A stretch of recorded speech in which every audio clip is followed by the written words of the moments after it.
Welcome to another edition of Student Stories. I'm joined by Jack Keefer this time around. Jack's got a very unique story. Jack, thank you very much for your time. Thank you, Ruben. Thank you for inviting me. Some people may recognize you because you were our student respondent during the last graduation back in December. A lot of people recognize me now. So yeah, we'll see. Well, and then you were featured on the website and on our social media. So a lot of people may know you from there. But I'm really excited to hear your story. You're not one of our younger students. You're young at heart for sure. But I do want to say thank you for your service because I know you're an Army veteran, correct? I am indeed. 3 years. Yeah. How did your journey to the service get started? Where did that come from? Quite largely, but quite honestly, Ruben, I was 16 years old. I had quit school, and I realized that was a mistake. I couldn't go anywhere. I didn't have a job. And then I turned 17, and what could I do? I had no place to go. I thought, well, join the Army. Yeah. Join the Army. And I had the idea that I'm going to join the Army, and I'm going to make a career. I'm going to be a soldier. Oh, that didn't work out. I learned very quickly in the Army, it's not what you know, it's who you know. Gotcha. And I didn't really like that. So I put my 3 years in, and that was enough for me. What'd you do in the Army exactly? I joined up to be a combat engineer. Okay. Because I thought, engineer? That's a good profession. No, that's like one step above the infantry. Yeah. We have to go and prepare the road so the infantry can come. Yeah. So I spent most of my time in Germany and didn't do a lot. We played Army games sometimes and field work, but I didn't have any real activity in the Army. But you traveled the world at least. Yeah, at a young age. I spent 2 years in Germany, and I had a chance to go to spend some time in Amsterdam and Australia. And I went to see Berchtesgaden. And so I was always, when I was young, I was kind of fascinated with Hitler in World War II. So I want to go and see that, the Eagle's Nest. I started with the service because a lot of times people get into the service because of their family, but this was something that you just figured, let me give it a shot then. Yeah, well, I had no place else to. My brother had joined the Marines, and I wasn't going to join the Marines. No way. And I was, growing up, I always played Army and cops and robbers and Army. Yeah. So that was natural. If I'm going to go in the service, I'm going to join the Army. Later, my younger brother joined the Navy, and my youngest brother, he also went into the Army. Okay. But my father was not in the service. So you're not from Laredo? No. Where were you born? Where did you spend most of your life? I was born in Iowa. Okay. Near Davenport, Dubuque, Iowa. When I was about 6 years old, we moved to Minnesota. 4 years old, we moved to Minnesota, in the suburbs of Minneapolis and St. Paul. When I was 6 years old, we moved to the suburbs. Okay. And until I was 16, and I left home. So really, you know not much about Iowa because you were really little. But you do have memories of Minnesota. In Minnesota more, and we used to go to, both my parents were from there. My father was born in Iowa, so we used to visit relatives there quite frequently. Okay. At least once a year. So. And I still have relatives there. Yeah, I was about to ask you, do you have family in Iowa? Do you have family in Minnesota? I have family in Minnesota. I have an uncle and some cousins in Iowa that I saw a couple years ago.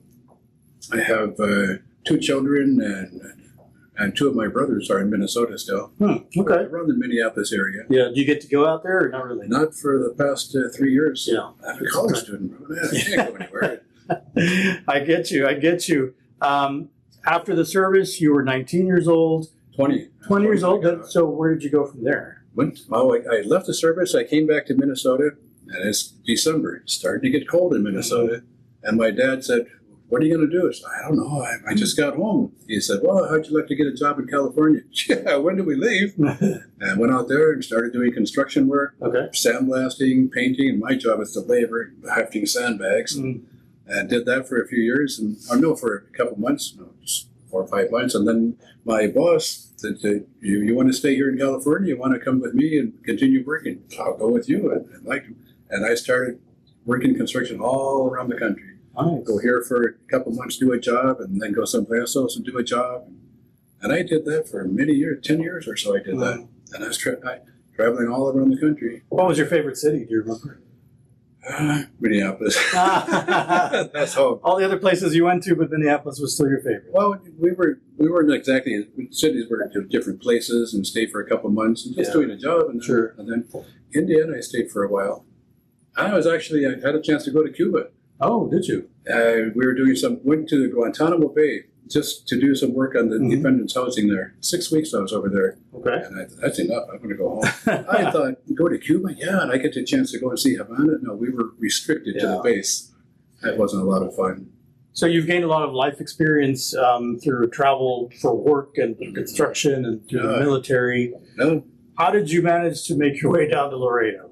Well, let me tell you this. Let me see. The last job I had, I was working as a commercial truck driver. I did that for 17 years. And with that, I've been in every state of the United States except Hawaii and Alaska. I've been to every province of Canada, delivering trucks. And the last job I had, I was here, and I was just taking trucks back and forth to San Antonio. And then, well, how did I get to Laredo? That's a different thing. Let me see, how did that happen? I was living in Mexico. I was in Mexico for 13 years. You were living in Mexico for 13 years. Why Mexico? By Mexico City. Another long story, Ruben. The thing is that, I got time. well, my best friend got married to a Mexican girl. Okay. And I said, well, I'm going to be the best man at your wedding. So I went there to his wedding, and at the church where he got married, I met my future wife. Oh, wow. Outside the church. It's kind of a long story. And then, I just went there for vacation and didn't know what I was going to do. And I had to go back to Minnesota. And I got some money from a lawsuit. So I'm going back to Mexico.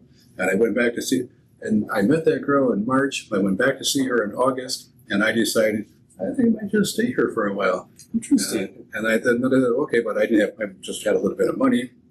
So just staying with her and thinking about, we want to get married.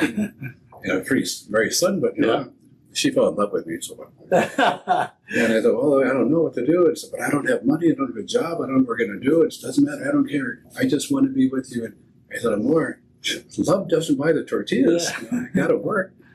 So I met her in March. I went back in August. We got married in November. Wow. Boom, fast. There in Mexico? Yeah, they're in Mexico. What part of Mexico were you? Oh, right outside Mexico City. Okay. And she had a house there already, about 25 miles north of Mexico City. Stayed there for a while. I worked as English as a second language teacher. Really? For about 10 years I did that.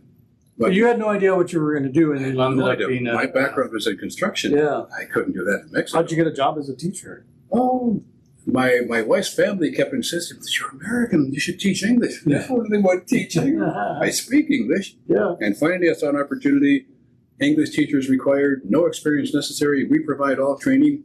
It's perfect. And that was down in the heart of Mexico. It's in what they call the pink zone, Zona Rosa, right by the American Embassy.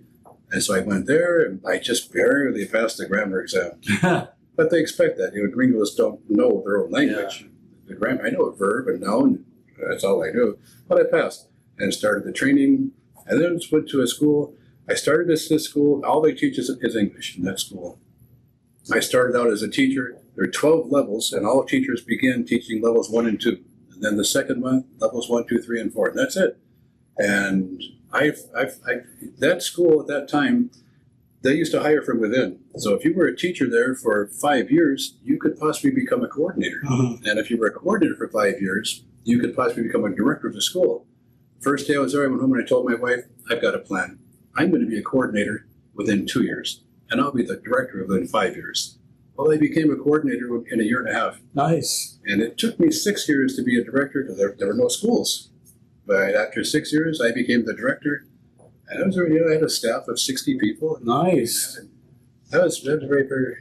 You went military, construction, Mexico as a teacher. You were in Mexico for 10 years. 10 years. Why did you leave?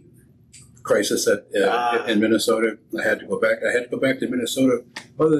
My ex-wife passed away. Oh. And my daughter, my baby, was still sick. Don't tell me she's a baby. Okay. She looked like that. I'm not a baby. Well, honey, you'll always be my baby. Yeah. And then what are you going to do? And her mom's gone, and she'd never met my wife. And it's just like, I just rubbed her mom, and then take her out of school and take her to a foreign country and a new home and a new school, and that's just not going to work. Eventually, I decided I'm going to have to go back to Minnesota and stay with her at least until she's 18. And was that hard to tell my wife? How old was she at the time? She's 16. Yeah. And I told my wife, I just had classes. I'd left the school, I had private classes, and I told my students, I got to go. It's a crisis. I got to go. I'll be back in a couple of weeks. I didn't know what to expect. So I was there, and I told my wife, I got to stay for a month. I can't come back in 2 weeks. Okay. And then I have to come back again. Why? Because, the baby's 16, and I got to make arrangements. Then how long are you going to be there? 2 years. What? Only 2 years. That's a tough ask, Jack. But we did it. Yeah. She had her daughter at school, and she was working, and she couldn't get away. And so, what are you going to do? My daughter got to take care of her. So for 2 years, you were taking care of your daughter, 2 years, and your wife was in Mexico. And my wife is in Mexico. Yeah. That was a pretty tragic event, though. Right? I mean, how did you manage through that exactly? Oh, just perseverance. Yeah. I used to listen to a lot of Zig Ziglar. Well, Ziglar is one of the most. He passed away. A very, very motivational speaker, and it's always, you can do it, and you can do it. Yeah. And Ziglar had a thing one time he talked about. There was a guy from Brazil, a plantation owner, and he lost everything. He lost his plantation. He lost all his money in the stock market. Lost everything, and then he had a positive attitude. And Ziglar said, "Man, you've lost everything. How can you be positive?" I may have lost everything, but I haven't lost my ability to produce. And I kept going, and that's always what kept me going. I can do this, and I don't have a choice. I had to do it. I've heard the name Zig Ziglar. I've never known anything about him. I'm not very cultured. I used to listen to a lot of his tapes. Ziglar and Anthony Robbins, and motivational speakers. All about management, and learned a lot about management. I used to quote that to the teachers and staff that I was training. And what were you doing in Minnesota while you were taking care of your daughter? Just labor. You went back I had worked for a delivery company, kind of like a UPS. Did that for a while, and I was delivering the mail. It's just odd jobs, whatever I could do. Just struggling to get and selling a lot of stuff at the flea market. It's whatever I could do to get money to survive. And I've always had the business mind of buying and selling and trading. Really? Going to estate sales and garage sales and flea markets and buying stuff and sell it for a higher price. Buy low, sell high. Well, at some point, your wife in Mexico made her way over here, I'm guessing, Eventually, right? How did that happen? Well, I kept insisting, she couldn't leave her baby. Yeah. Well, her baby was, 22, 23 years old, but she's in university and I can't leave her. I said, Amor, come on. I'm here. I've been working as a truck driver. And when are you going to come here and find me? It's been 13, 14 years. She's been here now. But she couldn't come. The problem is they wouldn't give her a visa. And I had to go down to Mexico City to the embassy. Why can't she have a visa? Because she's married to an American. And? Because she's married to an American, she might not come back. I just wanted to, she can't leave her daughter. She's got her home. She's got a daughter. She can't leave. I just want her to come and visit me, minimum. Oh, no, she can't get. So, do I have to get divorced just so she can get a visa? That's ridiculous. Yeah. Well, no, but she can apply for citizenship. She can apply for a residency. Won't give her a visa, but she can apply to be a resident. That was a year-long process. Yeah. I go through the papers, and eventually she got authorized and had to go over to Juarez, and I drove over there, and she came up from Juarez. I was in El Paso and got her to sign the papers, and immediately took her across to El Paso to get her Social Security number and get her signed up. And it took another year or so, but she finally came. And we always joke about that. So, how long have you been here? Like 3 years now? It's like 30. I can't be 30. And her child stayed in Mexico, or did her daughter's still there? She got married, and she has 2 kids now. Yeah. The boy's 17. They're very successful. Her and her husband are both maxillofacial surgeons. Oh. Super successful. Yeah, that is. So how did you end up in Laredo? At what point in all of this did you make your way to the Gateway City? I wanted to get out. I don't like Minnesota. Okay. People say, I always say, I'm from Minnesota. That's why I live in Texas. I don't like right now, 20 days below zero. Yeah, the weather. More of that for me. And when I finally had a chance to leave, I thought, well, I left Minnesota. First, I went to California. I had a brother-in-law out there, and I was going to, take a truckload of stuff and go to Mexico, and I realized it's not going to work. I had bills to pay up here. If I got to restart all my classes, get all new books, and create lesson plans and find students. It's not going to work. I need to be in the States and send money here instead of trying to send money back. I don't want to go back to Minnesota. No way. Oh, Laredo was probably the closest point. Because I figured from Laredo, it's 680 miles from here to my house in Mexico. I've been a truck driver, so I could do that in one day. Yeah. So you still had a house in Mexico then? Yeah, she still does. She still has a house. Okay. So, but you figured, so Laredo was more of a strategic point. I mean, you figured it was good because you could drive from here to And Mexico. I had this fantasy that I could probably drive home once a month. Yeah. And that very quickly turned out to be not real because just the cost of the gas and tolls was $300. And 20 years ago, more than 20 years ago, I don't work in Laredo. I was working for $5 an hour, and I couldn't. And then even if I get a real job, I can't leave the job for 1 year before you get a vacation. It's brutal. So how old were you when you came to Laredo? Let me see, 40 something, 20 years ago, 50. Probably around 50. I must have been when So you've been here for a while then. No, 20 years, I think I've been 22. I came in 2000, so I've been here 26 years. Time flies. It does. And your wife came to Laredo immediately, or she had to wait? It took a long time for Yeah. it took a couple of years to get up. I think she came, I started working in 2003, and I think in 2005 she came here. And that's why I said, Joe, you've been here for 3 years. No, I've been here for 30 years. So the reality is 20-some years. How are you making a living when you got here? Struggling, really. Yeah. Working for minimum wage, $5 an hour. Really. I was working at Kelly Services, just part-time work, and I found out about it. Go to the workforce center. I got trying to get a job, need a job. Oh, nothing right now. I'll come back. Not next week. I need a job now. And what about veterans? I'm a veteran. Don't you have special programs? No, nothing right now. Well, there's a sign that we need commercial truck drivers. We provide the $3,000. We provide all the training. Wow, can I do that? Oh, that expired. Okay, come back next week. Meanwhile, I didn't have the money, but I needed they changed the program, and they would pay $1,500 if I paid $2,000 for the driver's school. I didn't have any money, so I borrowed the money from my dad, went to the driving school, and now I've got my commercial license. And then what? Nobody will hire you without experience. So I'm working for UPS, Kelly Services, and I got a call from a recruiter. We're looking for, this company's hiring. And, okay, but how'd you get my name? Oh, you were the top of your class, so we're calling you. And this company is called Auto Truck Transport. I know those guys. They require 2 years of experience. Oh, there's a special program. They're desperate for drivers, and they're going to provide in-cab training. You drive with another guy for 6 weeks, and then you're on your own. I said, I don't know. I don't want to. I don't like the idea of sleeping in the trucks. Oh no, we don't. These are brand new trucks. We don't sleep in trucks. We always sleep in motels. That's interesting. And after 2 weeks of training, you start making $1,000 a week. Hello. How do I? Found my job. Let me think about that. Okay. Yeah.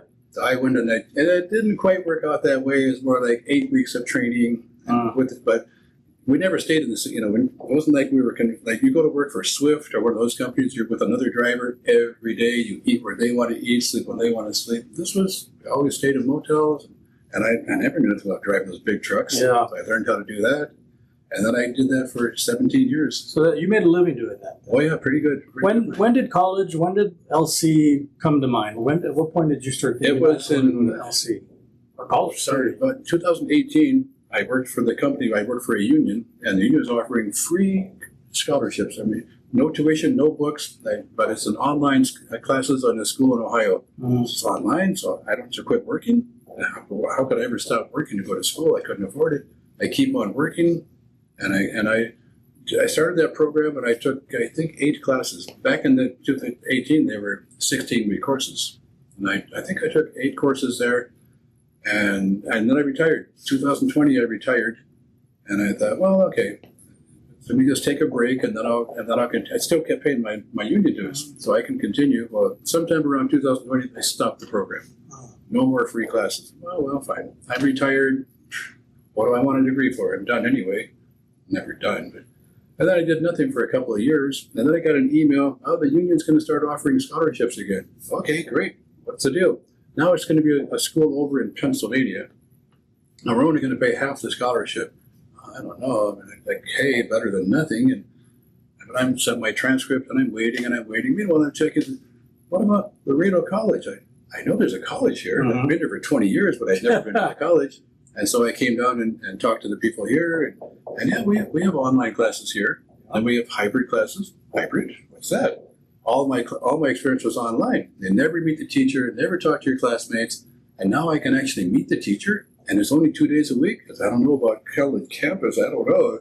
Walking to that classroom and that classroom a mile away, no, turned out not that bad. So I got started here. What year, what semester, what year did you start? The fall of 2023. Only 23. I started. So you were, what, 68, 69 at the time? 69 by that time. Did that phase you at all that you were? No, not really. I didn't have any. I was a little concerned about how would other students accept me. Never been a problem. Never. No, not at all. Never a problem at all. In fact, students, are kind of amazed, and because I got the pin from Dr. Benita, Yeah. and I've had that, and working, being up over there in trio in class, and just, are you a professor? No, it's my very first time in college. Yeah. That was. And now, well, you're a fixture here now. I am now. And congratulations, because you already have your associates, correct? Yep. You were the student respondent, as I said at the very beginning. That was impressive. And now you're working toward your bachelor's degree in organization. I'm in the program. Nice. How does that feel? A little scary, but as I said in the speech, I want to keep learning because, and as I said, you're 71 years old. You're retired. Why do you want to keep studying? Because the more I learn, the more I can help other people reach their goals and their dreams. And that's important to me. And besides, I want to keep active and keep learning. Absolutely. And I have so many friends here, and I know people, and and from the very beginning, this is such a welcoming environment. Everybody in every department, everyone's friendly and happy to help you. The teachers are all extremely supportive. Why would I want to go? Well, why would I want to go anywhere else?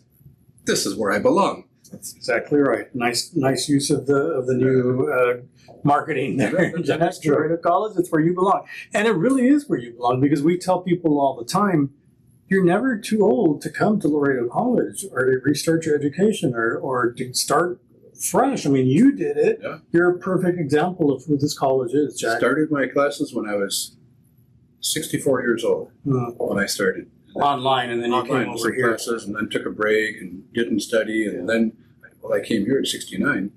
What is it you like most about Laredo College? It's the whole welcoming environment. Yeah. And they're always having activities, and they're always promoting things and helping students advance and grow and learn. And so many opportunities, and free tutoring and workshops, and the student organizations. I belong to Impact now. Okay. I was the secretary for PTK for 2 semesters. And when you join PTK, you're a member for life. Yeah. But now I'm devoting more of my attention to Impact. Impact is part of the Best Orbital program? Not specifically, no. It's a part because it's open to any student. It's open to any student. If you want to get involved in community service and learning more and networking and learning leadership and getting community service hours, that's a perfect way to do it. It won't be long before you get your bachelor's. This is a really 3 more years for me. Okay, well, considering your age, 3 more years was what? Right? Yeah, but I think you really do seem to enjoy it, Jack. I do. What do you want to do once you get that bachelor's? Get my master's. There you go. I figured you were going to say continue somehow. Maybe you can come back to work at Laredo College. How about that? I don't want to work anymore. I'm retired. Yeah. How does your wife feel about all of this? She's very, very proud of me. She's very excited. She's retired as well. Yeah. And she travels. She spends a lot of time at the senior center in Laredo, and lots of senior friends. And they go on little excursions, go to cruise, and go to Mexico. And she just came back with another 3-week trip to Mexico. Nice. Because she travels quite a bit. Yeah. I'm waiting until summer. I didn't take a vacation when I retired. So my older brother passed away, and it just wasn't possible. And then I started college again. And when can I get away? But I deserve to have my retirement vacation, and I deserve to have my graduation vacation. But after the spring semester. There you go. I read that you're a prolific writer. Kind of. Well, when I started taking classes in the college online, and I took my very first English composition class and exposed to different kinds of essays, and with a couple that I wrote in those classes, I might have some talent as a writer. And that stopped until I came here, and we took my first class in Laredo College was 1302, and did a couple of essays, and they turned out, I like to write, and those turned out pretty good. But I prefer to be the kind of essays that are just like free flowing, not the specific. What's your thesis? What's your body paragraphs? But if you just write a story, I like doing that. So then I wrote a couple of stories and a couple of essays that were pretty interesting for that class. And that other class is my theater appreciation class. They said, write an essay about what importance, if any, does art have in contemporary society? Never thought about it. And so I thought about, what could I do? And let's imagine this center. What if you imagine the 24-hour day and you divide that into 3 parts of the day? Where do we see art in the first 8 hours of the day? Where do we see art in our leisure period? Even in our slumber period, we have art in our dreams. And I began to put the story, it turned out to be a pretty good story. So, Jack, when you're not here at Laredo College and taking classes, what else do you like to do? Relax. It seems like all I do is study and study and study. It takes up most of my time. I'm also my hobby is silver. I started buying silver in 2018, and it's not just coins. Yeah, I was about to ask, coins and just silver ounces. And they started out 6 years ago, $16 an ounce, and today they're $116. Wow. And so I'm not a coin collector. I'm what they call a silver stacker. Okay. I just want to accumulate and accumulate, and eventually, the idea is it's an investment, and eventually I'll sell that silver to finance my vacation. It's unbelievable how it's grown, and that's what I did some woodworking when I first retired, and I've made a few cabinets and have all the possible tools you can imagine on my patio. That's all. You don't strike me as I usually ask, do you like to watch movies, listen to music, but you don't strike me as the type that sits and watch movies. Not really. Some YouTube videos, but not a lot. Okay. And I used to have, I've got a nice stereo system, but I don't listen to much anymore. Beatles are my main, that's my generation. Sure. The Beatles. Sometimes I ask my colleagues, my classmates, you know about the Beatles, no? Who? Hello? You don't know the Beatles? Yeah, Jack. It's not your You're one of a generation. kind here at LC. Going to be a lot of students who know who the And I Beatles are. forget. Oh, yeah, that's... You're an inspiration, Jack. I mean, you really are. Thank you for your service. Congratulations on your perseverance and your continued desire to learn. What's your message for anyone who may be older than their current students, maybe even 40s, 50s, 60s? What would be your message for them if they're thinking of... The message that I would want to share is you can come back. It doesn't matter of your age. It doesn't matter if you took your studies and you stopped and took a break, you're thinking about coming back, you can come back. It doesn't matter what if you're 24, as I said, 24, 44, 64. The age is not really important. Come back, especially at Laredo College, where it's so welcoming and inviting, and you get tons and tons of support, including me. Come back. Yeah. Jack, congratulations. It was a pleasure talking to you. I mean, we could have spent like a whole 2 hours. I tried to make I tried to hurry your story along so we could get to your time here at Laredo College. But you do deserve a lot of time because you've been all over the world, really. I've been around places in the world. Continued success. I'll see you at the next graduation. The people tell me since I've been here, I said, man, you should write a book. About what? About your life. Yeah. You got so much experience. I don't know. When I finish my bachelor's degree, maybe I'll think about a book. I need to get more experience as a writer. All right. Well, so we'll see you at the next graduation, and then we'll see you again at your book signing. How about that? Okay. Yeah, perfect. All right. Yeah, that as well.